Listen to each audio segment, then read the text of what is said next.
Dit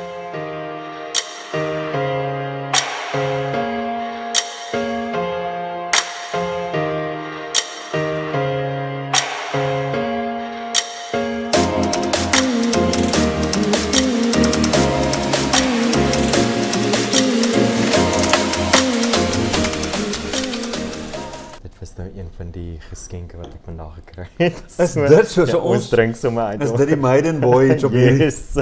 shorts? Op hierdie nuwe bekers van jou? Nou Gerrit, nou ek gaan nou sommer dadelik sê, welkom op Twee Rigting in jou dankie. eie huis. Yes, Baie dankie dat ons dit hier kan doen en dat jy hierdie, ek dink, baie belangrike onderwerp graag wil bespreek. Yes. So, net om mense se geheue te verfris van, dit is nou seker al 'n goeie 2 jaar terug wat ek en jy gepraat het, nee. Ja. Moet ons net vir mense gou sê, as jy net weer jouself bekendstel en sê wat jy doen. Straf. Ja. So, ja, ek is Gerrit. So sielkundige, ek is nou al so 3 jaar in praktyk. Maar ja, voor dit het ek vir jare skool gegee. Ek gee nog steeds klas by tersiêre instansie so in Johannesburg. En ja, dit is my baie lekker. Ek is baie lief vir sielkunde, baie lief vir filosofie. En ja, ek dink dit is my baie belangrik om oor goeders te praat wat ek dink vir ons soort van ons gemeenskap raak, ons mense raak. Ja. En ek dink ook, jy weet, om dit te kombineer amper half met my sielkundige agtergrond af en wat belangrik is vir die ontwikkeling van mense. Ja, so ek dink dit is amper maar dis een van die goeders wat vandag op my hart is om met jou te gesels. Dis hy. Ja. Oor gemeenskap te praat. Gemeenskap, ja. En soos jy vir my gesê het, en ek dink mense moet dit reg aan die begin van die episode sê, kyk vir Kieter nou, wil jy kom saam praat? Mense moet dit reg aan die begin sê, dat ons gaan baie fokus op gay mense. Yes, ons gaan. En my gehoor het baie gay mense, maar daar's ook baie wat nie is nie. Yes. En ek dink mense moet sê, dat indien mense ouer is, want ek ken baie ouer mense, en hulle is heteroseksueel, hulle is nou al party weduwnaars en weduwees. So vir hulle persoonlik is dit miskien nie so belangrik om te hoor waarmee worstel jonger gay mense betreffende die gemeenskap en vorm van gemeenskap en waar hulle vriendskappe smee en so nie. Maar is belangrik om miskien dan nou namens ander mense te luister. Yes. En jy dalk 'n kleinkind of 'n kleinkind se vriend of vriendin en so aan. So ek dink ek wil tog graag ook ons heteroseksuele gehoor aanmoedig om wel hierna te kyk en te dink oor waar hulle hierdie kan versprei na mense toe wat hiermee sukkel. Jy vertel vir my in jou praktyk, het jy ontdek dat mense in hierdie stad, Veral in hierdie stad, ja. eensaam is. Eensaam. Wat gebeur in jou spreekkamer as jy hierdie ding ontdek? Hoe praat mense met jou daaroor? Ek dink baie mense, natuurlik as jy nou, baie mense dink jy gaan nou 'n sielkundige toe wanneer jy nou net, jy weet, geestesversteurings het of geestesiektes het. Maar ek dink, dit is baie belangrik om miskien daai stigma gou vinnig aan te spreek. Mense sien sielkundiges vir verskillende redes. Baie van dit kan nou wees miskien om beroepsontwikkeling te doen of miskien net hulle self te ontdek. En ek dink dit is baie belangrik. Ek bedoel, as jy nou dink ook byvoorbeeld na iets wat die gemeenskappe heteroseksueel en homoseksueel miskien bietjie skei, is die feit dat iemand wat gay is moet uitkom, jy weet. Ja. Hulle moet hulle identiteit ontdek, hulle moet met dit worstel en dan moet hulle dit nou soort van uitleef. En natuurlik in daai proses ontdek jy nou maar baie dinge van jouself en jy ontdek ook baie goeders wat miskien in die samelewing soort van gepraat word of in die samelewing as 'n gegewe uitspeel, maar nou nie meer vir jou sin maak nie of nie meer vir jou pas nie. En dit is nou eintlik waaroor ek so voel, dis so belangrik om te praat oor gemeenskap, want baie mense word groot, as ek nou maar kyk na my eie verhaal, ek is miskien een van 5 mense in die dorpie waarin ek groot geword het, wat eers jare nadat ek nou, jy weet, 'n groot mens is, kom jy agter, maar so en so was ook gay, jy weet. Hulle het ook nie daarvan. Ons was in dieselfde klas, maar ons het nooit daaroor gepraat nie. Ons het nie daarvan geweet nie. Nou ek dink nie dit is baie belangrik want jy word nou groot, baie eensaam, jy weet. Jy het nie daai gemeenskap om vrae te vra en om te ontdek wat dit is om gay te wees nie.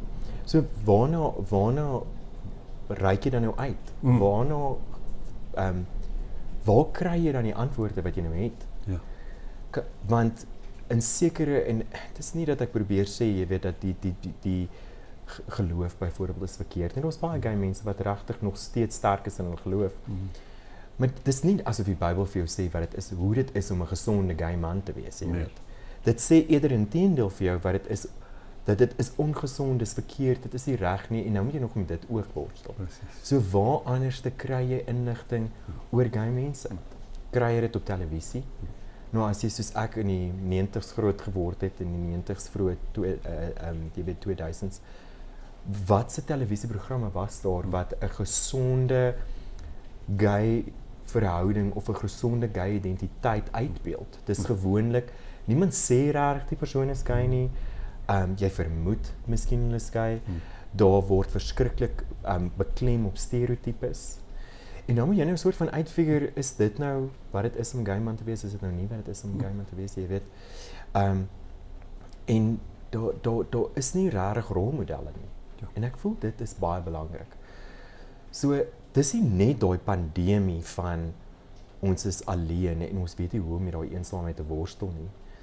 Dit is ook 'n kwessie van identiteit en identiteitsvorming wat ek voel aangespreek moet word. En ja, jy kan nou na die sielkundige toe gaan en die sielkundige kan jy nou help met daai situasie, maar ek voel 'n identiteit word geskep in 'n gemeenskap. Ja. Jy weet. So dit is my so belangrik dat mense kan uitgaan in die samelewing en mense soos hulle kan ontdek en met hulle kan praat en met hulle kan saam hulle kan leef en konsepte kan met mekaar deel oor wat dit, jy weet wat dit is om 'n gay man te wees. Yes. In hierdie tydperk waar ons lewe. So ja, dit is iets wat ek agterkom mense regtig mee sukkel en ja, great, gaan in die sielkundige toe, maar ek voel nie dit los die probleem op. Dit is amper half ek plak nou 'n pleister op. Ja. En jy kom na my toe en ons praat oor dit en ons kan dit uitfigure. Ek voel dit is 'n manier om dit te doen. Maar is daar nie ook ander maniere nie? En as ek my sout werd is as 'n professionele persoon, voel ek kan nie net gaan help wanneer die krisis nou groot is nie. Ek wil hê ons moet begin dink aan maniere om hierdie krisis te vermy. Ja. So ja, dit is my belangrike onderwerp hier. Ja. Dit is, ek moet vir jou sê, ek het 'n illusie begin betree. Omdat ek ek's nou al bejaard. En ek het, dis regtig so, en ek het klaar geworstel en ek is gevestig in 'n baie lang verhouding. Dit het amper vir my nie meer 'n belangrike onderwerp geword nie. Ek het dit toenemend agtergekom.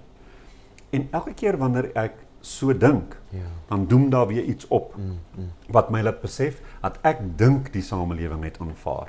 Ek dink dit is genormaliseer. Dit is nie genormaliseer nie.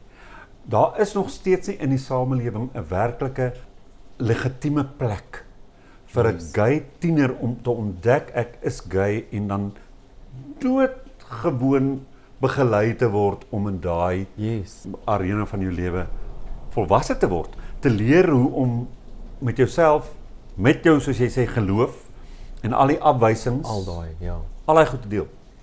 So dit bly 'n werklikheid en dit bly iets wat ek dan nou voel, dan moet ek ook nie so selfsugtig wees om in my vrede voor te leef en nie terug te ploeg en te gee vir hulle wat jonk is nie.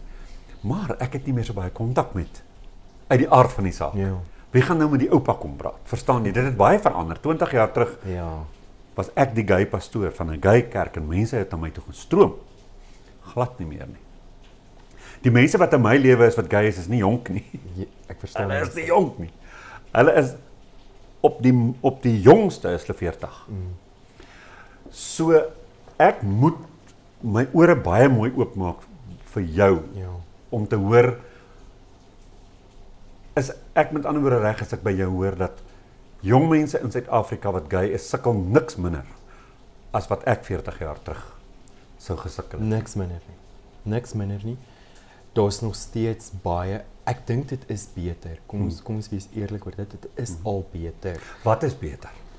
So byvoorbeeld van en ek praat nou weer net uit my ervaring uit en ek moet ook onthou dat my ervaring is nou nie almal se ervaring nie, maar as ek nou my vergelyk my skoolervaring versus wat ek as 'n onderwyser beleef het.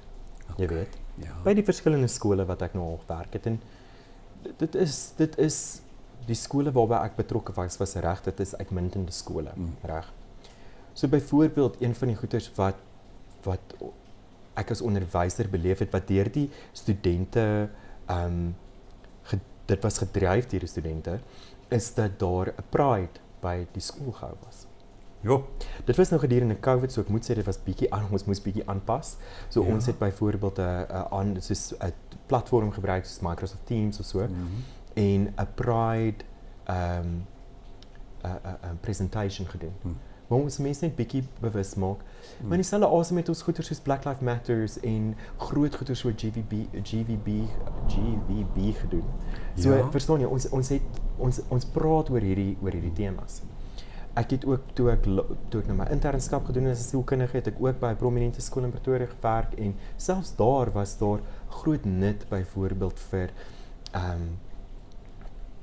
soos 'n groep om miskien vir gay tieners te help om met mekaar idees te deel en te kom praat oor hulle ervarings en so.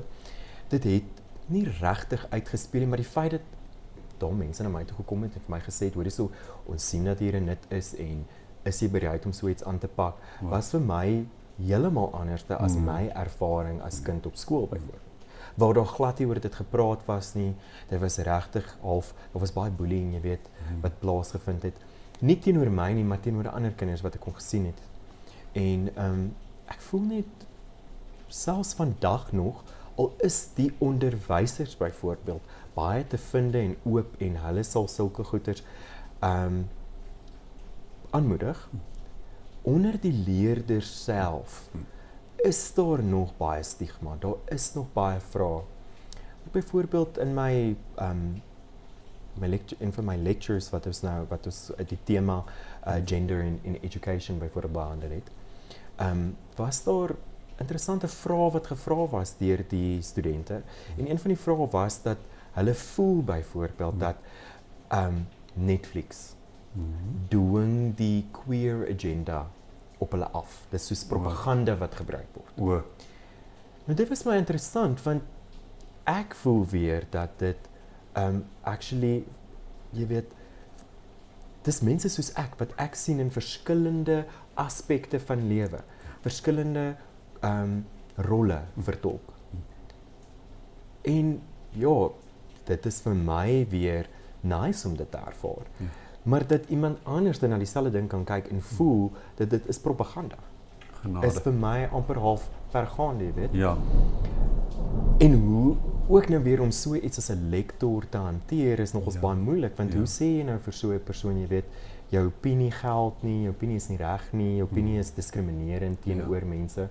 En weer eens, dan sit daar mense in daai klas wat nou miskien worstel met hulle identiteit en hulle voel, "Jessou, ek kan dalk, hier's my lektor, ek vermoed dalk hy's gay, hy's openlik praat daaroor en so." Maar in my klas is daar mense wat so voel dat as ek gaan praat daaroor oor hierdie onderwerp, is dit amper half dat dit in hulle kele afgedoen word. Ja.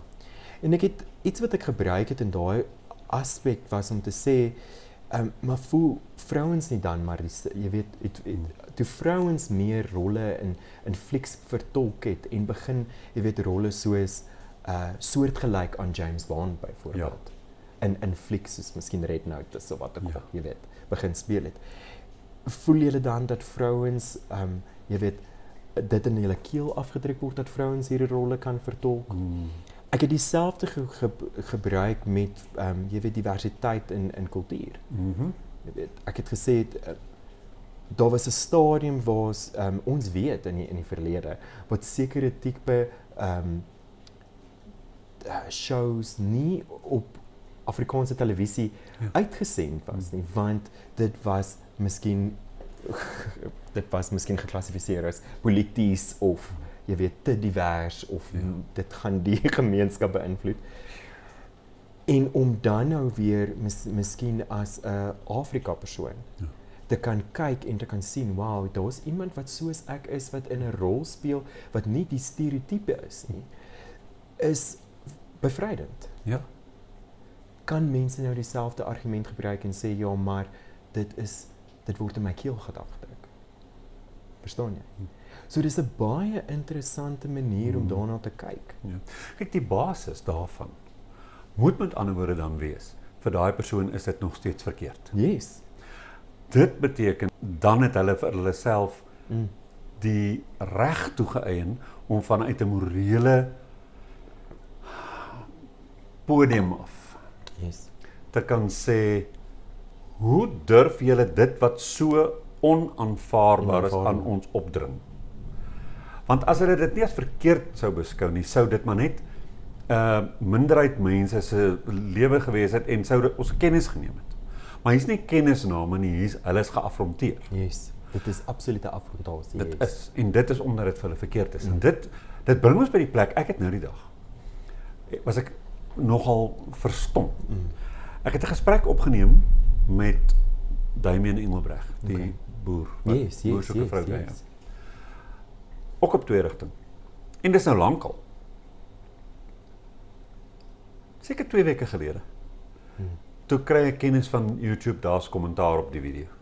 En ek gaan lees dit, dis 'n vrou wat 2 kommentare gelewer het, direk na mekaar. Waar sy vir hom vra, hoe kan jy op 'n klavier speel en sing, I want to live the way he wants me to live, as jy leef soos jy leef? Ja. Ek het dit uitgevee. Ja. Want ek moet jou sê, ek is nou ook keelvol genoeg, oud, hoe sê hulle, te mooi, te oud, te talentvol en te moeg, om met sulke tannies te sukkel. Ek antwoord aan die eerste. Ek het dit net uitgevee. Ek wil nie eens hê Damian moet dit sien nie. Want ek weet hoe is hy aangeval ten tye van daai opname van daai program, of uitsending van die program. So, dit laat my besef, dit is nie geïsoleerd wat jy sê nie. Ons sit nog met 'n grootendeels uiters gelowige samelewing in Suid-Afrika. Uiters. En as ek sê gelowig, wil ek nie sê dis verkeerd nie. Wat vir my 'n probleem is hierdie geweldige fundamentalisme. Ja. Hierdie letterlike manier van glo, hierdie wettiese manier van glo, die feit dat 'n mens kan onderskei tussen antieke denke en goed wat vandag deur die wetenskap blootgelê kan word nie. En so aan. So met ander woorde, jy sê hier's jong mense, ek praat nie eers van tieners nie. Ja. Ons praat van 'n jong mens wat nou 18, 19, 20 is wat regtig nie meer kan ignoreer wie hulle is nie. En ons dink hulle is in 'n samelewing waar hulle maklik nou kan ontwikkel, maar hulle kan nie. Hulle moet op eiers loop, rondom soveel mense in hulle lewens. Nou gaan ek 'n vraag vir jou vra wat weer eens, dis bietjie anekdoties, so ek weet nie hoe jy die antwoord vir my kan formuleer eintlik nie, wetenskaplik nie, maar as jy moet raai, gebaseer op wat jy beleef in jou praktyk, en miskien mense wat jy ken, kan jy 'n persentasie koppel aan hoeveel gay mense, jong mense vandag, vrylik in hulle families, in hulle dorpe of stede waar hulle woon, in hulle plekke waar hulle studeer, wat ook al, net kan wees wie hulle is? Is dit nog steeds 'n klein persentasie? Ek dink dit is definitief nie meer 'n klein persentasie vergelyking byvoorbeeld in die 90s by so nie. Maar ja, ek sal amper sê dit is omtrent so 60% wat nou al kan, hulle families het 100% aanvaarding. Hulle kan openlik daaroor praat. Hulle kan iemand huis toe bring en aan die familie voorstel, jy weet. Maar ek dink 'n groot persentasies, as ek nou sê 60 is dan meer aanvaardbaar. Gemiddeld 40 is nog steeds 'n groot nommer. En dan dit is ook maar 'n spektrum waar sekere mense kan eenvoudig glad nie dit met hulle familie deel nie. En ek moet ook sê dit is ook maar bietjie baie nog gekoppel aan kultuur. Jy weet, dit hang regtig af waar die ouers vandaan kom en waar die ouers bly, byvoorbeeld watter blootstelling en onderrig jy weet hulle gehad het. En dan natuurlik ook mense buite die Afrikaner kultuur wat dit nog strenger is. Ja. Jy weet. So, op in Afrika. Ja. Verskriklik. Maar selfs hier in Suid-Afrika, ek bedoel, jy het nou iets belangrik genoem oor die, ek gaan nou die Engelse woorde gebruik vir die social regulation. Ja. So my navorsing het basies daaroor gegaan. Oor, ek het gaan kyk na wat was die respons na die fliek Moffie, wat natuurlik nou hier in Suid-Afrika afspeel, wat bekende historiese gebeurtenis van ons land aanspreek, en weer eens die institutionalisation van seksualiteit soort van aanspreek. Hoe was mense gehanteer of gesien in iets soos die weermag? As daar uitgevind word, byvoorbeeld hulle is gay, en weer eens hoe hulle self moes reguleer. Maar dit is nou wat die fliek uitbeeld. Ek wou weet hoe het mense soort van die fliek ervaar. En dit was my baie interessant geweest dat dieselfde comments wat jy nou van gepraat het, was baie gevind in die social media comments. En die navorsing het basies gewys dat mense nog steeds social media platforms gebruik as 'n regulation tool. Om vir mense te sê hoe hulle mag leef en hoe hulle nie mag leef nie. Daar was ook baie interessante vindings waar mense hulle ervarings van toe hulle in weermag was en hoe hulle gehanteer was. En ek bedoel van die goeders was terrible, die goed wat met mense gebeur het. Baie skaars, daai tipe comments was baie skaars geweest, maar die meerderheid van die comments het maar gepraat oor weer eens temas van geloof en om vir mense te sê, jy lewe nie volgens hierdie wet nie, en dit is nie reg nie, en dit is my werk om vir jou reg te help. Nou, ek weet nie wie daardie persone aangestel het, wie hulle aangemoedig nie, wie hulle die reg gegee nie, maar dit is interessant dat veral in 'n land soos Suid-Afrika, wat al van, as 'n mens nou, ek kan nou dalk verkeerd wees na die tye van die wet, maar ek dink ons eers so hier na 1994 het ons wette gekry wat alle seksualiteite as gelyk gesien het, en eers nog baie later het ons wette gekry waar sê ons mag nou trou ook. Tot vandag toe nog is daai wette verskillende wette. So dit is interessant, maar ons het die hoogste wet van ons land wat almal op staat maak wanneer dit kom by as iemand in my vasry hier buite of iemand iets teen my doen of waar ek mag loop en hoe ek mag aantrek en waar ek 'n werk mag kry.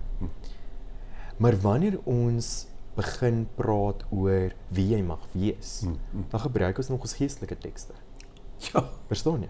Ja. So dis interessant dat iets soos 'n constitution kon ontwikkel en geskryf word en word gesien as die hoogste wet van ons land. Maar ons gebruik nog steeds tekste wat jare terug geskryf is. Antiek. Vandag se mense word nou soort van hostage gehou met hierdie teks. Dit was 'n hele ander dinamika. So ja, dit is my baie interessant. Ek dink regtig mense gebruik die tekste uit onkunde uit. Maar imagine nou jy raak groot in 'n dorp waar dit is jou enigste konsep van gay wees. Is in die kerk waar daar onmiddellik vir jou gesê word dis nie reg nie. En jy probeer alles in jou vermoë en jou denkwyse om hierdie weg te kry, maar dit gaan nie weg nie. En jy kom sit by die sielkundige en jy vra, but how am I going to cope with this?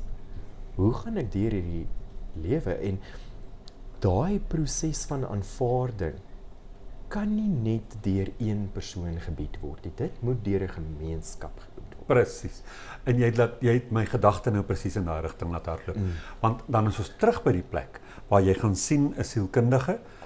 Jy kom uit jou konteks uit, jy gaan so een keer 'n week of een keer in 2 weke gaan sien hierdie sielkundige, dit hang af hoeveel geld jy het. Praat met die sielkundige, maar jy moet teruggaan in daai selfde gemeenskap wat jou nie aanvaar nie. Exactly. So hierdie word eintlik net 'n plek waar jy, soos jy gesê het, 'n pleister geplak word, waar jy so 'n bietjie getroos word.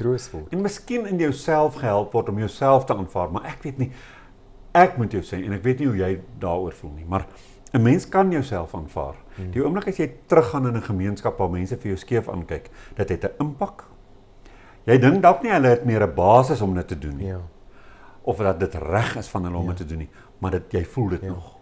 Enige afwysing teenoor 'n mens is akelig. En iets ook wat ek in my navorsing agtergekom het, is toe ek nou die literatuurstudie moet begin doen, is hoeveel nuusberigte praat van moorde wat 100% gedryf was as gevolg van seksualiteit. Ja, die meeste van die mense wat nou gebeur het, daar was 'n groot kultuurverskil. Daar was nie regtig Afrikaners en jy weet blanke persone wat dit mee gebeur het nie. Ja. Maar dit beteken nie dat dit nie nog steeds deel is van ons gemeenskap nie. Ek was in Khayelitsha in 2009. Saam met die I Am Ministries van Laurie Gamele. En Rita Benadi was 'n vrou wat daai tyd, sy was eers 'n AGS pastoor en sy het uitgekom en sy het vir my Khayelitsha toegeneem.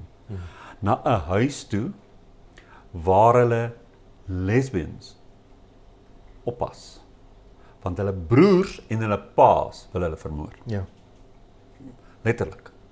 So ek dink toe ek my navorsing gedoen het, was daar in daai tydperk 12 nuusberigte van moorde wat absoluut gedryf was as gevolg van of ja, die rede was die persoon was nie geaanvaar deur die gemeenskap nie. En ek bedoel ons het nou onlangs die imam gehad wat ook hier in Suid-Afrika koelbloedig doodgeskiet was. Ja. Omdat hy openlik gay was. Dis hy. En omdat hy, ek dink op daai stadium was hy op pad om 'n troue te of 'n ritueel of hoe ek is nie seker hoe mense dit bewoord nie, maar waar te neem en eenvoudig net uitgehaal was. So ek verstaan ook die vrees. Maar ek wil nou amper sê as mense nou gaan kyk na voor 1990 die verandering in Suid-Afrika plaasgevind het. Ek weet nie of ek net uit onkunde uitpraat nie, maar dit voel vir my as ek na die gebeurtenisse hoor en die ervarings hoor, was daar 'n groter gemeenskap gewees. Ek hoor jou. 'n Groter gemeenskap waar mense bymekaar gekom het en waar mense mekaar beskerm het en waar mense like-minded mense tyd saam met mekaar spandeer het. Ja. Waar dit voel vir my op die stadium is die enigste plek waar ek regtig like-minded mense kan ontmoet is in 'n kuierplek. Ek hoor jou. En ek voel nie dit as kuierplekke genesing gebied het, geestelike genesing gebied het vir mense, so almal wat by 'n kuierplek was, teruggekom het en goed gevoel het. Ja. Maar hulle doen nie. Nee, inteendeel, dit is so vlietend dit wat daar gebeur en wat miskien die napartytjie is so vlietend dat jy voel eintlik meer leeg as iets anders. Jy maak my oë oop nou vir iets. Soos jy weet, was ek mos in Melville die pastoor vir 16 jaar. Eintlik ek sê altyd 16, maar ek dink is langer. Wat dit 'n gay kerk was. Ja. En ons was nog 'n groterige kerk. Ja. En dan praat ek nie van in Pretoria die Reformerende kerk. Wat ek het 'n paar maal daar besoek wat uit sy nate gebaar het. Ja. Dit was 'n groot gemeente daai. En toe onlangs was daar 'n program op die televisie oor kerke wat Rian van Heerden gemaak het. Yes. En hy het 'n program gemaak, een van die episodes was die Reformerende kerk. Met daai selfde dominee wat nog steeds daar is. Ja. Nou moet jy weet, dis 'n televisieprogram, so hulle sou vir die hele gemeente gesê het, wees daar. Ja. Ek gaan nou nie jok nie, maar ek dink hier daar was 20 mense in hy diens nie. Wow. So ek het by 'n plek gekom waar ek gesê het, omdat sekere NG gemeentes byvoorbeeld nou gay mense aanvaar. Ja. Is daar nie meer plek vir goed soos gay geestelike gemeenskappe nie. Maar jy maak my oop want ek besef ook nou, jy het eintlik net vir my laat besef dat ek dit nie gesien het nie. Maar daar's nog steeds hierdie dispute in die kerk en ek doen mos troues. Yes. En mense sal in groot mega Pinkster charismatiese gemeentes wees talle gays. Ek moet daai gay mense trou. Want in daai groot gemeente van hulle, kan hulle op die verhoog staan en sing, hulle kan in die aanbiddingsspan wees, hulle kan maar as hulle wil trou, wie moet hulle trou? Een of ander gay predikant daar buite, want hulle kerk gaan hulle nie trou nie. So, ek het net nie 1 + 1 is 2 gedoen nie. Die waarheid is, dinge het nie gevorder nie. En nou dat daar nie meer sulke groot gay gemeentes is nie, is hierdie mense in 'n niemandsland. So jy's in 'n kerk wat nie jou hele menswees omarm nie. Dis problematies. Ek bedoel, waar is die plekke, waar is die spaces waar mense heen kan gaan en mense soortgelyk as hulle kan sien, as hulle kan ervaar. En ek voel daai rolmodelle, jy verwys nou na jouself, as jy weet, is iemand ouer en so. En ons het julle nog steeds nodig. Ons het nodig dat mense kan sê, jy's kyk, daar is iemand wat hierdie pad gestap het en vir my 'n idee gee oor hoe dit kan wees as ek eendag daai ouderdom is. Jy weet? En in my praktyk sien ek mense van verskillende ouderdomme, van tieners tot diep in die 60. Haai, regtig. Verstaan jy? Ja. Regtig. En 'n diverse groep mense. So ja, en dit is een van die dinge. Ek dink jy het nou dit genoem dat jy voel jy's in 'n verhouding en dis baie secluded, wil ek amper sê. Ek voel as ek nie in hierdie beroep was, sou ek teen presies dieselfde oorgekom het. Presies. Maar wat my begin laat dink het is, ek is nie in beheer van my lewe nie. Enigiets kan gebeur. Ek kan môre iets met my lewensmaat oorkom of enigiets kan gebeur. Hoe tree ek dan weer terug? Ja. Jy weet? Ja. In 'n gemeenskap in waarvan ek niks weet nie, wat ek nie verstaan nie. Ja. Waar ek nie eers weet waarheen om te gaan nie, behalwe na 'n kuierplek miskien. Ja. Waar kry ek daai geestesvervulling? Waar kry ek vriendskappe? Verstaan jy? Ja. Ja, dit voel vir my amper dat veral na ons nou, jy weet, wetlike aanvaarding en beskerming gekry het ons soort van teruggeleun en amper half net 'n bietjie wat is die regte woord nou, ons het apaties soort van begin word vir ons gemeenskap en vir die fight. Ek dink nie dit is meer nodig om dit 'n fight te noem, jy weet, soos ons nou miskien in die voorheen gepraat het nie. Maar ek dink nie ons kan stil raak nie. Ek dink nie ons kan stil bly nie. Ek dink ons moet regtig begin opstaan en vir mense die geleentheid gee om hulle self te ontdek in 'n omgewing waar mense soos hulle lewe. Jy weet eintlik nou nie presies hoe maak jy my oë oop vandag nie. Want wat ek nou by jou hoor, en sê nou vir my of ek dit goed opsom, is wetlik, die konstitusie het minderhede se regte verskans. So ons is beskerm. Ons is beskerm. Dit is 'n wet. Daar is, soos jy gesê het, min of meer 60% gay mense wie se families en vriendskapkringe dit vir hulle maklik maak. Daar's 40%. En kan verkeerd wees. En jy kan verkeerd al, ja. Want ek weet ook, en dis ook bietjie anekdoties, mense kan ook dit nie as data gebruik nie, maar wanneer ek gay troues doen, vra ek altyd vir die paartjie, is almal wat by die troue bywoon, gelukkig daarmee dat julle trou. En dikwels hoor jy, nee, my ma is nie eintlik nie, my pa is nie eintlik nie. My ouma gaan daar sit met 'n dik mond. My broer hou ook hiervan nie. Hulle kom maar ter wille van. So dit is ook nie altyd soos dit lyk nie. Dan doen ek die troue, dan kyk ek die gehoor, dan dink ek met ander woorde, hier's nou 'n paar van julle wat hier sit met 'n dik mond. Julle is nou nie vies vir hierdie situasie. Yes. Julle voel so 'n bietjie gedwing en onder verpligting.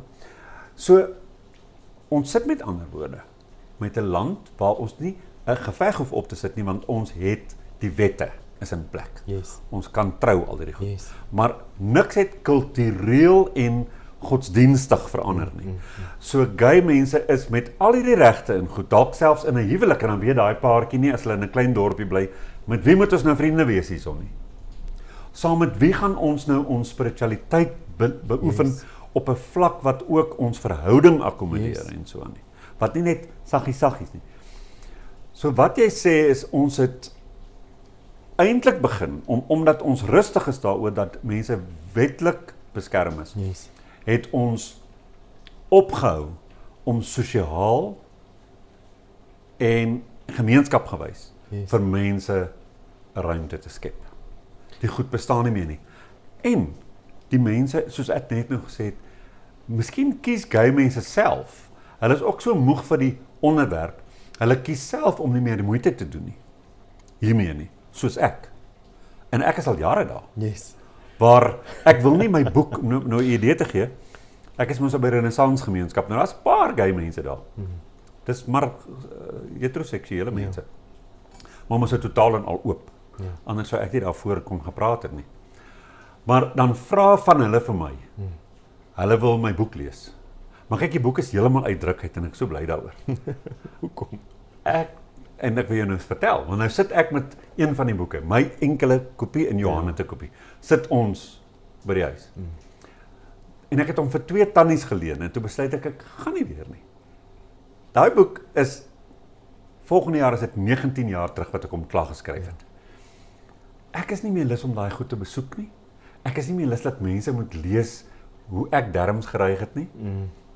Ek het meer privaat geword daaroor. Ek verstaan. Ek kom agter, ek wil nie meer my storie deel wat ek bereid was om in 'n boek te deel. Ja. Ek wil dit nie meer deel nie. Ek is baie bly die boek is nie meer in druk nie. Toe sê ek eendag vir Johan, weet jy, ek is nie meer lus vir die gay onderwerp nie. Maar jy sê vandag vir my, ek laat ons mense in die steek. En ek neem daai boodskap ter harte hoor. Ja. Ek moet vir jou sê as jy nou begin dink wette kan verander. En ek dink iets wat baie mense en ek praat van miskien mense met wie ek werk in praktyk, vriende en selfs artikels wat ek gelees het. Baie mense is bekommerd oor die stand van sake in die FSA byvoorbeeld. Ja. Veral oor hoe daar gepraat word oor gay mense, hoe daar aannames gemaak word en hoe mense bekommerd is dat daai konstitusionele wette gaan verander. En as dit in 'n land soos die FSA kan gebeur, hoekom kan dit nie hier ook gebeur nie? Nee, dit kan. So ek dink al het ons 'n stand bereik of 'n plek bereik waar ons nou wetlik beskerm word, bly dit nog steeds ons verantwoordelikheid om seker te maak dat daai wet uitgeoefen word en dat daai wet gehoor word. Ja. Jy weet? Ek bedoel selfs dit is nou interessant, die wet het al reeds bestaan en dan die reg om nou te trou of in 'n civil union in te tree in Suid-Afrika het reeds bestaan. Maar tot en met 'n paar jaar gelede kon mense by binnelandse sake nog steeds weerhou om daai seremonie te waar te neem en goed te keer. Tot, weer eens die land het toe nou daar is nou wette wat sê hulle kan dit glad nie meer weier nie, en hulle het onderrig gekry en so. Maar ek bedoel, dit het nie so lank terug gebeur nie. Nee. Dit het nie so lank terug gebeur nie. Dit is so. En ek verstaan wat jy sê, dit is nogals interessant, een van die ander goeders wat uitgekom het in navorsing is dat byvoorbeeld die flieks wat in Suid-Afrika verfilm en vertolk word, die guys verhaal, jy weet, is baie morbied en jy weet, kan dalk 'n bietjie uplifting wees as jy dit vergelyk met goeders soos Love Simon waar dit 'n coming out story is waar daar aanvaarding is en in die skool en ook by die huis. Ja. En weer eens dat om gay te wees is nie net 'n vonnis nie. Maar ek dink ons moet die seer van die verlede aanspreek. En ek dink dit is wat direkteure soos byvoorbeeld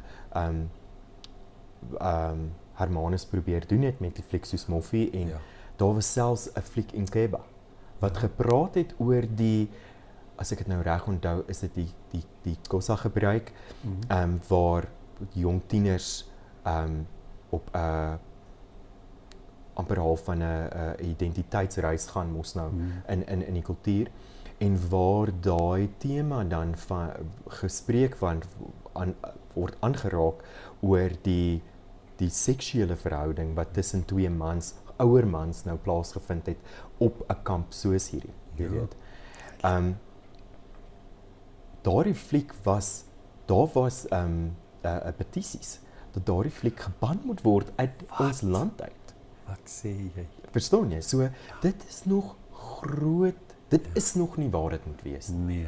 Dit Nee, is dit nog is nie nie. waar dit moet wees nie. En ek dink dalk vir miskien Afrikane, hy wil ook graag deel van Ek hierdie voel gesprek geëerd. Kat is mos nie altyd lief vir almal, vir besoekers nie.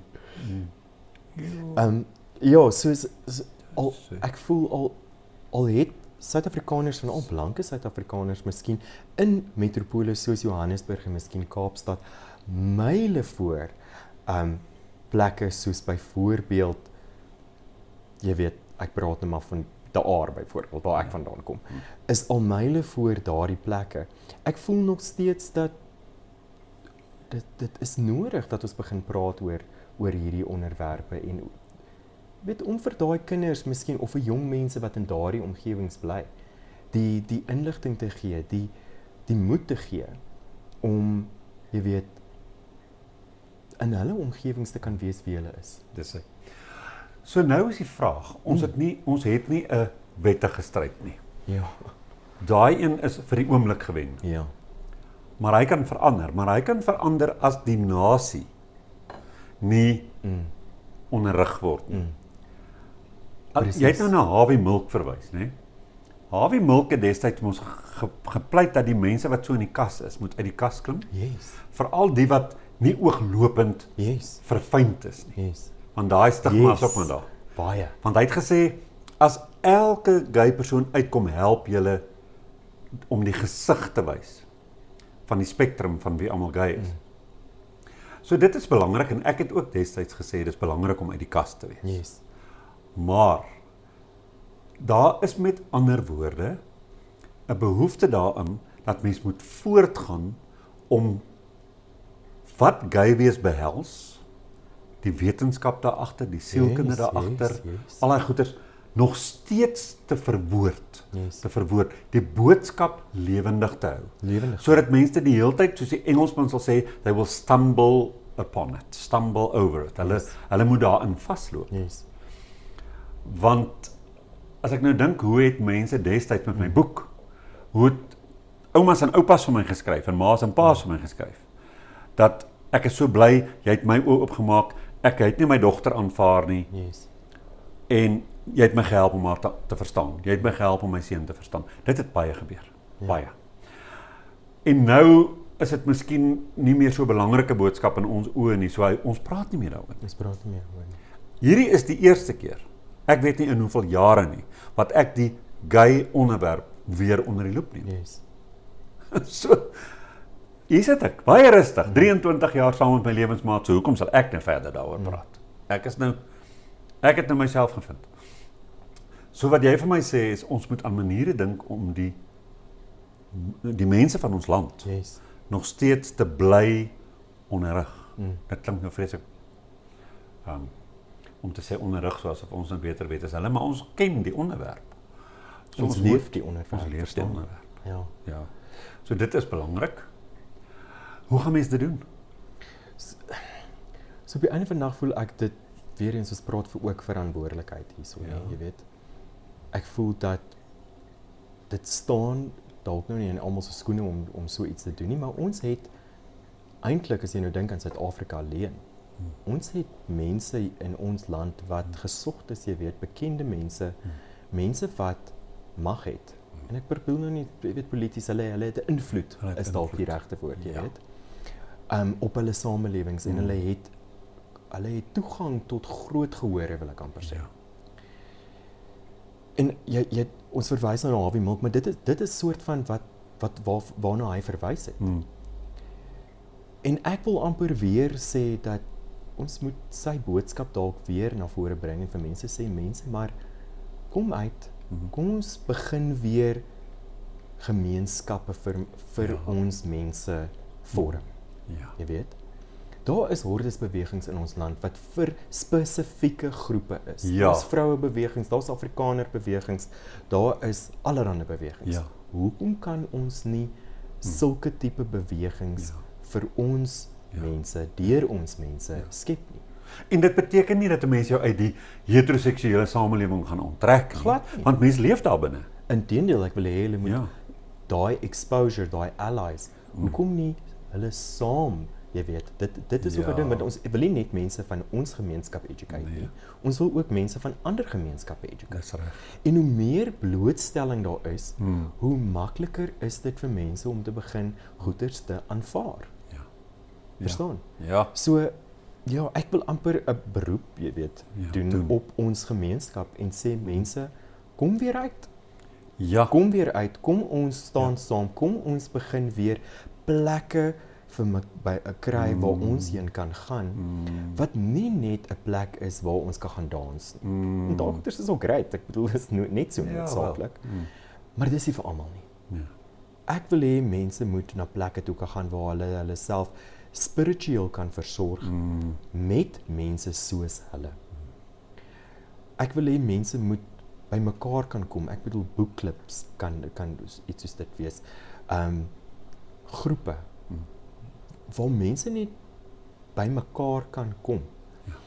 En ek wil amper twee goeie saam met mekaar gooi. Ja. Ons weet, ek bedoel November is World International Men's Health, right? Month. En almal groei snorre en Ja. allerlei tipe goeters en ons praat oor testikulêre kanker en oor al daai tipe goeters. Maar ons weet dat tot en vandag toe nog is daar 'n groot pandemie, 'n geestes en ek praat van mental health pandemie onder mans. Mans is meer geneig om substances te misbruik. Mans is meer geneig om dood of te sterf as gevolg van suicide. Dit is en die suicides is ook gewoonlik baie wreed. En dit is as gevolg van mans wat alleen is. Mans het nie meer daai plek om te gaan saam met like-minded mense hulle idees te deel nie, te praat en mense soos hulle nie. Daai goeters het weggegaan. Nou kom ons gooi dit nou met seksualiteit in die mix. Dit veroorsaak nog meer van 'n leemte. Daar is nog meer van 'n leemte. So ek wil hê ons moet regtig nie net vir jy weet vir identiteit se onthaalwe of vir die feit dat ons ons moet mense nog ondersteun om deur hierdie proses van uitkom nie. Ja. Maar vir gesondheid. Ja. Jy weet, praat oor hierdie onderwerp want ja, dit is nog steeds iets wat mense weet nie daarvan nie. Mense weet nie dat hierdie actually 'n pandemie is wat vir ons regtig ons gemeenskap raak nie. Ja. Dit raak ons gemeenskap. Dit is so, weet jy wat sit in dink ek nou. Ons verhoudings as gay mense is anders as heteroseksuele. Dit is anders. Dit uit ander dinamika. Dit het anders. En ek kan dit sê want ek was in 'n heteroseksuele huwelik vir 15 jaar. Yes. En ek is nou 23 jaar saam met Johan. Dit is totaal verskillend. Jy het ander uitdagings. Jy het ander uitdagings. En daar moet met ander woorde hierdie goed gedoen word. Ons het destyds in Melville maandag aande, die een maandag aand was dit couples caucus. Okay. En die ander maandag aand was dit single aand.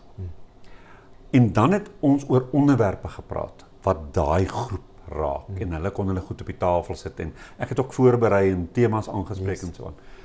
En as ek dink hoeveel mense het daai goed bygewoon en ek wonder is daar enige iets vandag vir gay mense? Is daar sulke goed? Nie wat ek van weet en ek moet sê byvoorbeeld dit is ook iets wat ek nou al baie aan gedink het. Wat bied 'n mens as jy nou gaan kyk byvoorbeeld in as 'n heteroseksuele koppel trou, gaan hulle gewoonlik na hulle dominee toe en hulle doen voorhuwelikse berade. Reg? Wat ek voel is 'n verskriklik belangrike proses. Want ja, dit om getroud te wees is nie maklik, dit is nie eenvoudig nie en jy moet weet waar jy jouself toelaat. Ja. Hoe doen 'n mens dit vir gay mense? Wat dalk miskien en ook dalk mense wat nie spiritueel is nie of nie wat nie jy weet hulle wil trou maar hulle is nie byvoorbeeld gelowig nie. Ja. Waar doen 'n mens daai berading? Dis hy.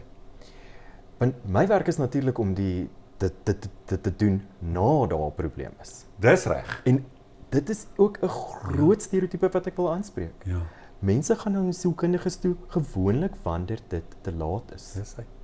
Ek wil hê mense moet begin besef dat enige gesondheid is iets wat jy moet onderhou. Ja. En byvoorbeeld net soos wat jy 'n personal trainer of 'n onderwyser het wat vir jou educate en help met die gym goeders en so voort, sodat jy dit kan regdoen en nie beserings kan kry nie. En jy moet die oomblik wanneer jy ophou gym, die oomblik wanneer jy ophou education, jy weet doen nie meer wiskunde nie, jy verloor daai spiere. Ja. So as jy nie jou geestesgesondheid gaan onderhou nie, gaan dit iewers platval want die lewe is moeilik. Verstaan jy? Dit is. So ek wil nie eers betrokke word wanneer dit te laat is en nou moet ons 'n huwelik red nie. Ja. Ek wil betrokke raak voor die tyd. Laat ons die huwelik gesond kan hou. Wow. Verstaan jy? Maar mense kom nie na die sielkundige toe wanneer hulle gesond voel. Hulle kom eers wanneer dinge te laat is. Ja. En ek dink in Suid-Afrika nog steeds ek weet oor in ander lande, byvoorbeeld in Europa en in Amerika en so, is geestesgesondheid baie jare, myle voor as wat dit in Suid-Afrika is.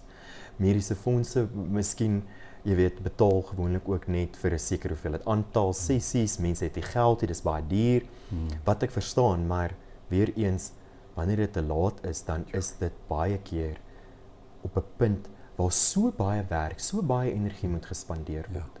Ja. En ek bedoel, om nog met 'n individu te werk, is eenvoudig, dis daai persoon, ons hulle werk, hulle dinamikas en hulle geestesgesondheid, maar om met twee mense te werk en dalk ook nog mense wat, jy weet, kinders het en so. Nou sê.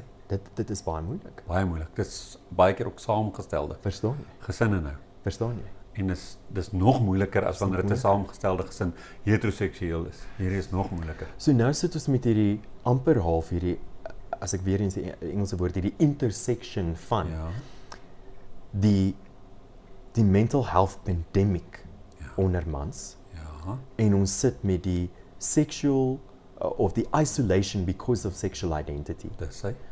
En ons sit dit in een persoon. Dan het hy 'n dubbele ding om te hanteer. Verstaan jy? Ja.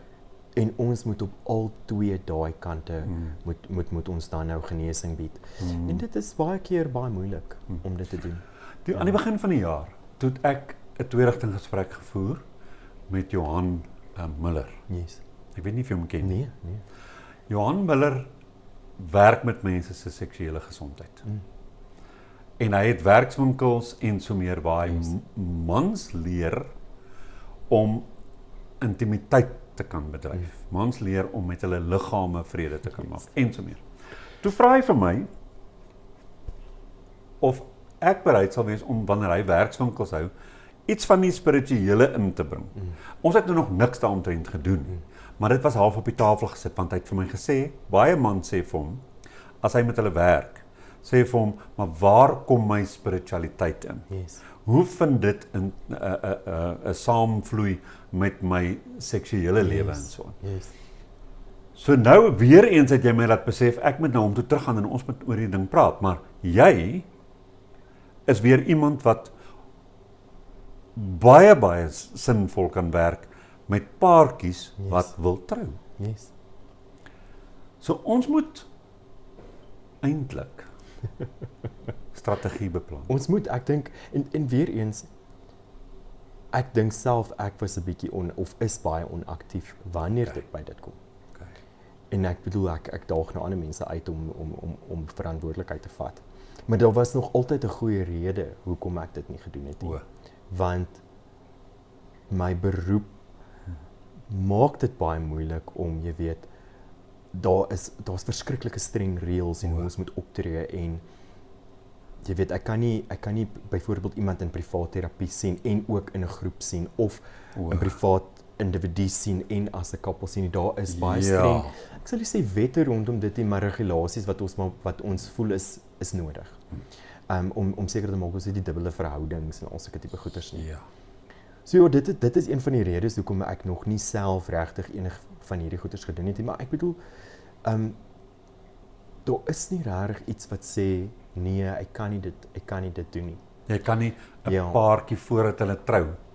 Byvoorbeeld, 'n paartjie kontak my en vra ek moet hulle trou. Nou dit gebeur maande voor die tyd dat ons die troue op die dagboek sit. Yes. Maar dan gebeur daar niks nie. Hulle het uiteraard is hulle in 'n gemeente wat hulle nie wil trou nie, so hulle huwelik gaan nie daar hanteer word nie. So hulle gaan nou maar in hierdie huwelik in met hulle verliefdheid op mekaar. Yes. Yes. So ek moet met ander woorde kan weet daar kan 'n struktuur wees of daar kan nie openheid wees dat ek so 'n paartjie kan verwys en sê is daar iemand wat julle help vir alles wat jong mense is Yes. en hulle na jou te verwys en sal jy dit kan doen.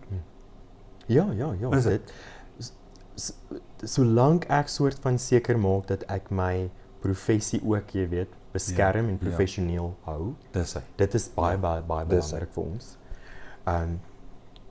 Ja, solank ek dit kan handhaaf, is daar wiggle room, wil ek amper sê. Okay. En dis nou wat dit moeilik maak. Mens sê net maar ek begin nou 'n groep waar mense nou kan kom en jy weet like-minded people can speak and get to know each other. Ek gaan nie dan weer daai selfde mense in terapie kan sien nie. So ek verstaan. maak onmiddellik 'n deur toe vir hulle. Jo. So dit is eintlik dan nou vir my makliker om soort van in hierdie hoekie te bly en seker te maak ek kan doen wat ek hier doen want dit is 'n nodige gedeelte en dan nou ander mense uitdaag om daai te doen. En weer eens ek wil hê mense moet die amper half daai power within themselves ontdek en te sê Jesus maar kom ons is 3 vriende, elkeen bring nog 'n vriend en ons begin 'n boekklub waar ons jy weet gay literatuur of queer literatuur bespreek. Ja. En so praat ons en ons stel onsself bloot aan dinamikas in ons gemeenskap byvoorbeeld. So ja, dit is definitief iets wat ek voel mense kan doen. Ek bedoel daar is waarvan ek weet gay hiking clubs byvoorbeeld, gay cycling clubs en so, maar weer eens nie almal is aktief nie. So nie almal het daai nie. Party mense het intellektuele stimulering nodig en ander het meer van 'n aktiewe stimulasie nodig.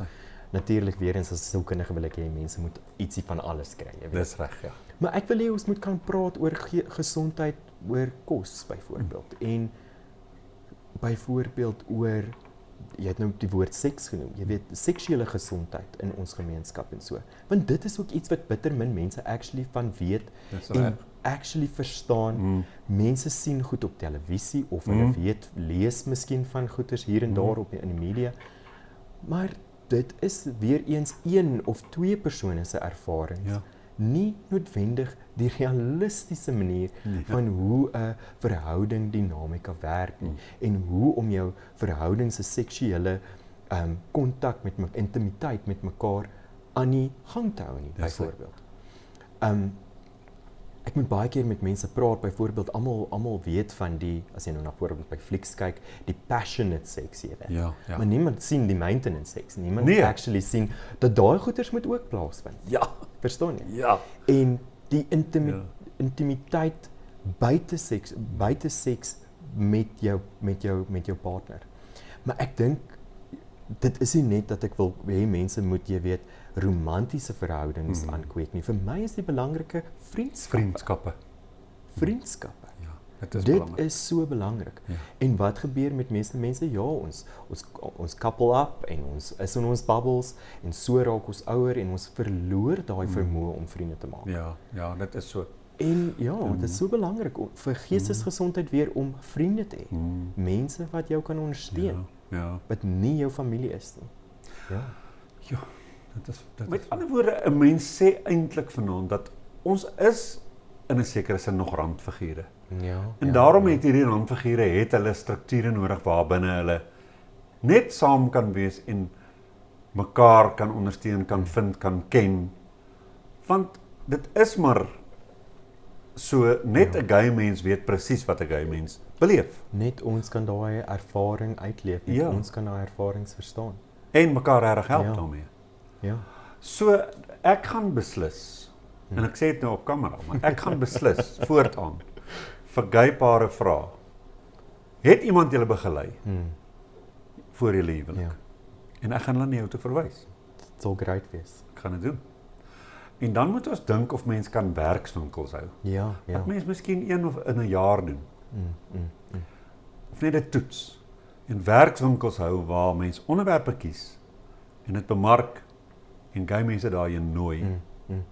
Dat daar 'n forum kom en op daai forums kan hulle weer vriendskapgroepe ontwikkel. Jy sien dit is soort van wat ek nou probeer sê het met ons het al hierdie riglyne en so. So ek kan nie regtig mense forceer, jy weet, om sulke tipe goeders te doen nie.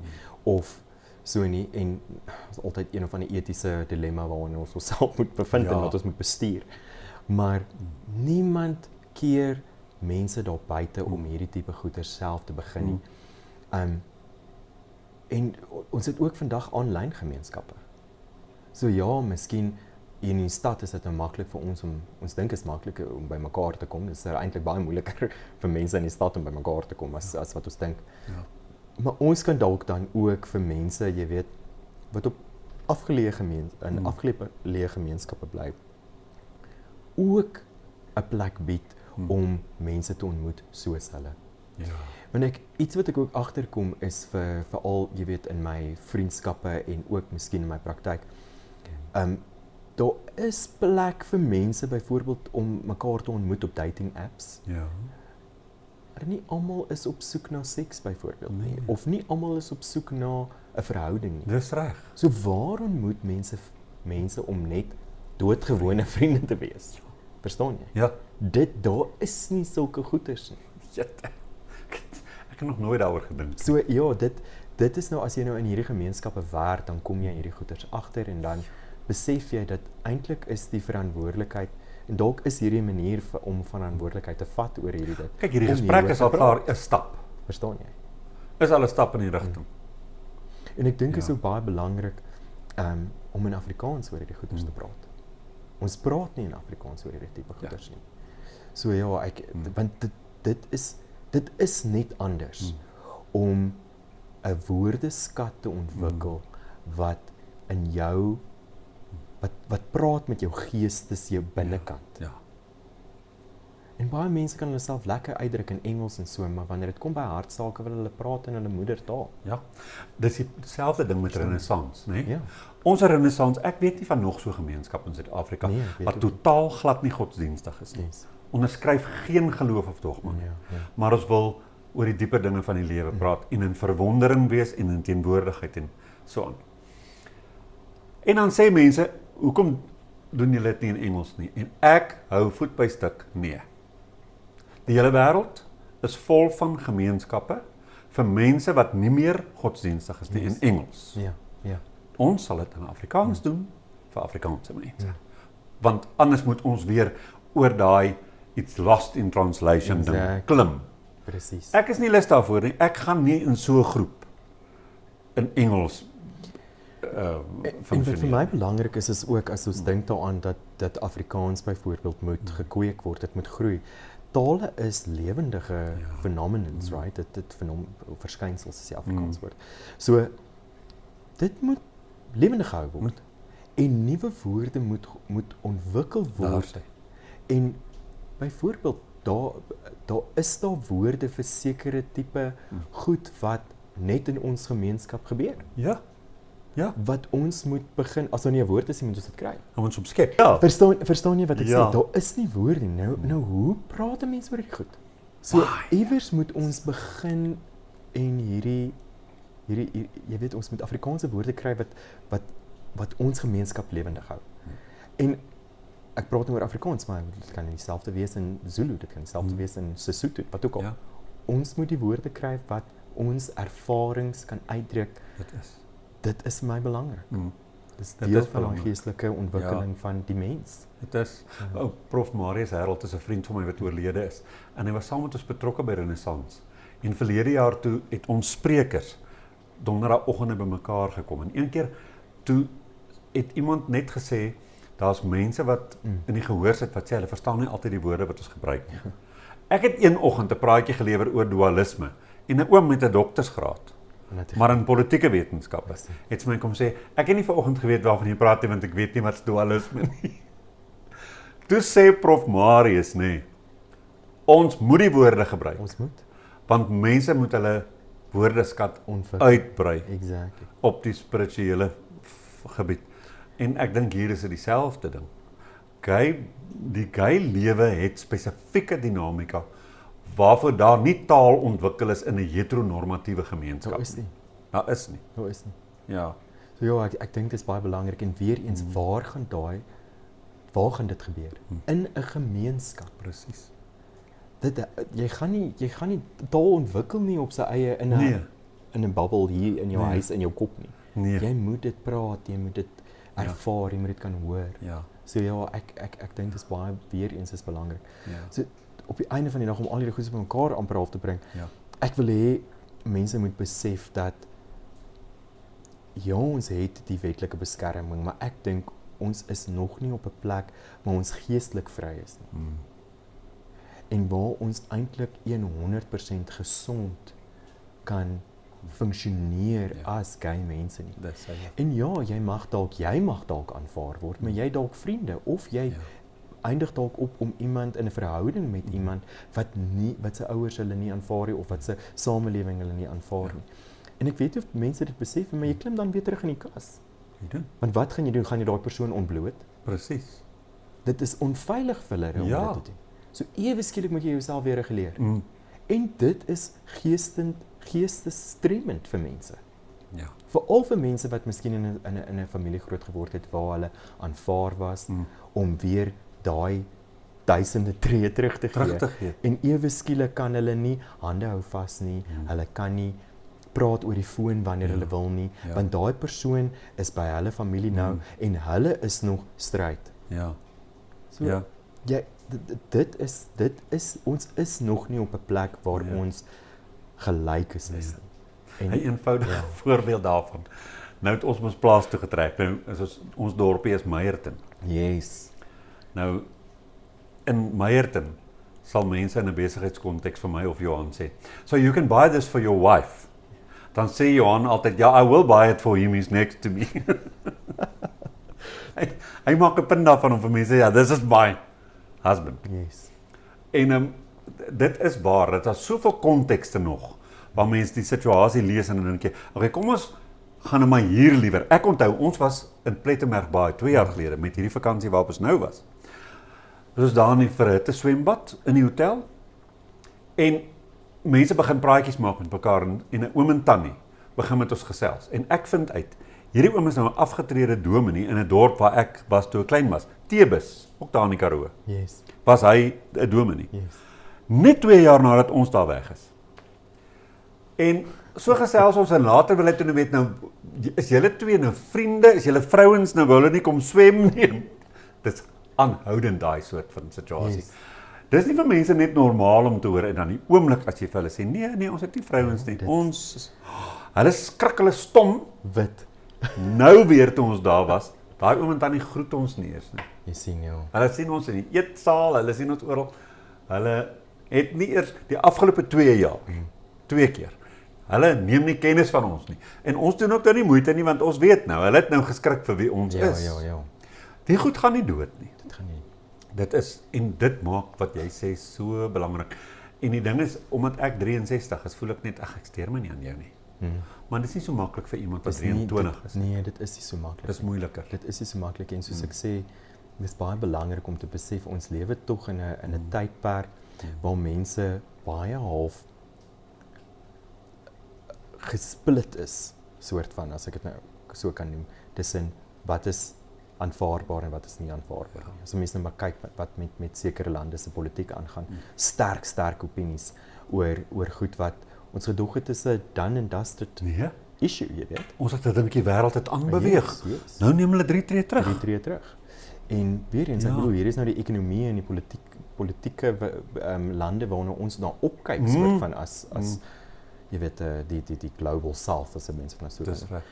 Maar ewe skielik, wat 'n voorbeeld bied hierdie mense vir ons. So Presies. ek dink ons moet besef dat ja, dinge kan enige tyd verander en ons moet hierdie bal aan die rol hou.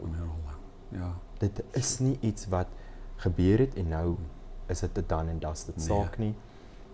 Want ja, daar is nog mense wat voel dis hulle verantwoordelikheid om vir ons te sê hoe ons moet lewe. En ek bedoel dit is net nie aanvaarbaar. Nee, dit is nie. Dit is hoegenaamd nie. Nee, dit is waar. In my gesin, my hele gesin het ons aanvaar.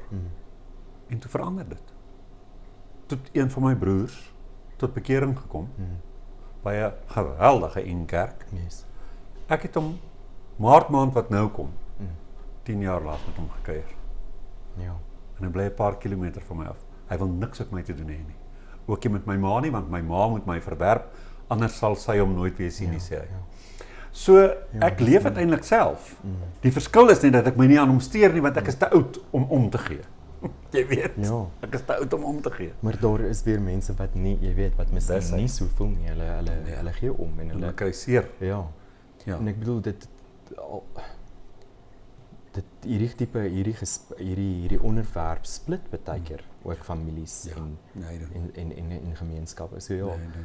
Dit is vir my, soos ek sê, dit is vir my 'n baie belangrike onderwerp en ek wil hê mense moet besef dat veral van 'n geestesoogpunt af het ons nog baie werk om te doen. Kyk of sy daai kieter nou vir jou verloofde en wagda. Hoorie, wil jy 'n laaste, jy het dit nou al opgesom, maar wil jy dit vir oulaas net weer vir ons opsom? Dat ons dit op... So as ek dinge by mekaar kan vat, dan wil ek vir jou sê, dit is my baie belangrik dat ons as 'n gemeenskap besef dat ons identiteit word gevorm in die gemeenskap. Ja. En dat vir ons eie gesondheid en vir die gesondheid van die mense wat na ons moet kom, is dit belangrik dat ons iets nalaat, jy weet, wat die fondasie vir ons en vir ander skep. En ek dink dit is regtig belangrik om te besef dat dinge kan verander. En ek wil nou nie 'n doomsday prepper wees, 'n doomsayer wees nie, maar ek voel dit is belangrik dat ons as 'n gemeenskap weer verantwoordelikheid vat vir ons identiteit. En amper half net weer by mekaar kom. Ja. En daai eensaamheid wat jy in jou spreekkamer teekom, dat ons dit in nekslag toe doen. Ja. Ek dink definitief is baie belangrik. Ek dink dis ook, ek dink 'n ander ding wat ook belangrik is dat daar is plek vir mense om hulle self te ontdek. Daar is plek vir paartjies byvoorbeeld wat wil aan hulle verhouding werk voor hulle miskien die huwelik intree. Daar is plek vir hulle en ek wil hê dalk selfs iemand wat weet nou hierdie video kyk wat wonder hoe gaan hulle hierdie bewerkstellig. Vra. Reik uit. En kom ons praat hieroor. Kom ons deel idees en ons praat oor hoe ons hierdie kan bewerkstellig, maar ek wil hê mense moet na aksie toe tree en nie meer net praat nie. Ek gaan julle praktyk se nommer, is dit reg? Plaas in die beskrywing. Jy mag, Mag ek dit doen? Ja, my praktyk is definitief baie oop. Ons ken onsself daarin dat ons met diverse gemeenskappe werk en ons vat dit baie ernstig op. Wow. So ek is bly. En ons dit is vir ons belangrik. Natuurlik elke persoon in ons praktyk het maar hulle niche area waar hulle 'n soort van mee deel en hulle gemeenskappe waarmee hy werk, maar veral daar is 'n paar van ons wat regtig in hierdie gemeenskap werk. Dit is vir ons belangrik. So ja. Dankie. En dankie dat jy my oë weer bietjie oopgemaak het. Ek is bly. Ek is regtig bly dat jy voel vandag se gesprek het jou oë oopgemaak. Dit het my oë oopgemaak. Dit het vir my ook so 'n bietjie weer gesê, Boetie, jy moet ook moue oprol. Ja, dankie. Groot plesier. Ek waardeer dit.